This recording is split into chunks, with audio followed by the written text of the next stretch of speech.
విశ్వాసానికి ప్రతీక తిరుపతి లడ్డు.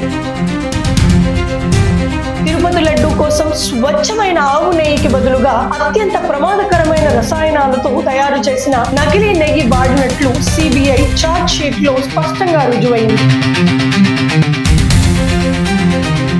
ఆ కల్తీ నెయ్యిలో ఏముందో తెలుసా?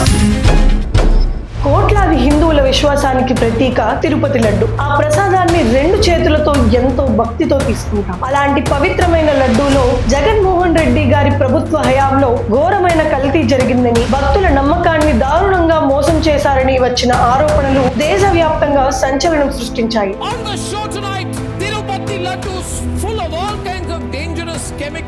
దీనిపై జరిగిన సిబిఐ విచారణలో బయటపడిన నిజాలు వింటే మీ గుండె తరుక్కుపోతుంది. ముందుగా తిరుపతి లడ్డూలో జంతువుల కొవ్వును కలిపారనే ఒక భయంకరమైన ప్రచారం జరిగింది. ఫిష్ ఆయిల్ ఉందనేది, ఇంకో దాంట్లో బీఫ్ టాలో ఉందనేది, ఇంకో దాంట్లో పంది కొవ్వు ఉందనేది, ఇంకో దాంట్లో గొడ్డు కొవ్వు.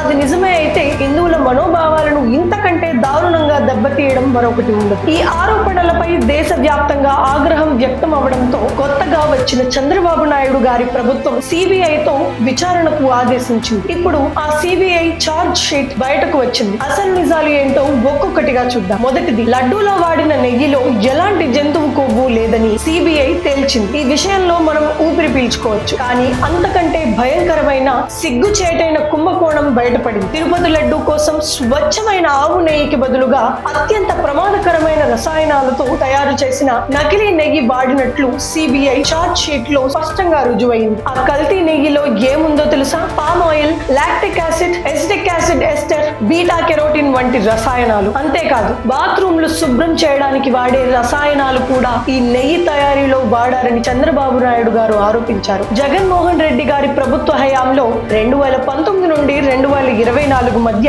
దాదాపు 60 లక్షల కిలోల కల్తీ నెయ్యిని కొనుగోలు చేశారంటే ఈ కుంభకోణం ఏ స్థాయిలో జరిగిందో మీరే ఊహించుకోండి. దీని విలువ దాదాపు 250 కోట్ల రూపాయలు. ఒక క్రైస్తవుడైన జగన్మోహన్ రెడ్డి గారు ముఖ్యమంత్రిగా ఉన్నప్పుడు హిందువుల మనోభావాలతో ముడిపడి ఉన్న తిరుమల ప్రతిష్టను ఎందుకు కాపాడలేకపోయారు? హిందూ మత విశ్వాసాలంటే ఆయనకు అంత చులకన భావమా అని ఈ రోజు కోట్లాది మంది భక్తులు ప్రశ్నిస్తున్నారు. ఈ దారుణం జరగడానికి కారణం ఎవరు? కేవలం డబ్బు కోసం భక్తుల ఆరోగ్యంతో, వాళ్ళ నమ్మకంతో చెలగాటమాడటం ఎంతవరకు సమంజసం? జగన్మోహన్ రెడ్డి గారు దీనికి సమాధానం చెప్పాలి. ఈ మహాపాపం చేసిన వాళ్ళు ఎవరైనా సరే వాళ్ళని కఠినంగా శిక్షించాలి. తిరుమల పవిత్రతను కాపాడాల్సిన బాధ్యత మనందరిపై ఉంది. ఈ ఘోరమైన నిజంపై మీ అభిప్రాయాన్ని కామెంట్స్ రూపంలో తెలియజేయండి. వేకప్ ఇండియా, ఇకనైనా మేల్కోండి. కులం, వర్గం, ప్రాంతం అనే గీతలు చెరిపేసి హిందువులుగా, భారతీయులుగా మనమంతా ఏకం కావాలి. ఇలాంటి అన్యాయాల్ని ప్రశ్నించాలి. ప్రతి హిందువుకి ఈ నిజం తెలియాలంటే ఈ వీడియోను అందరికీ షేర్ చేయండి. జై హింద్.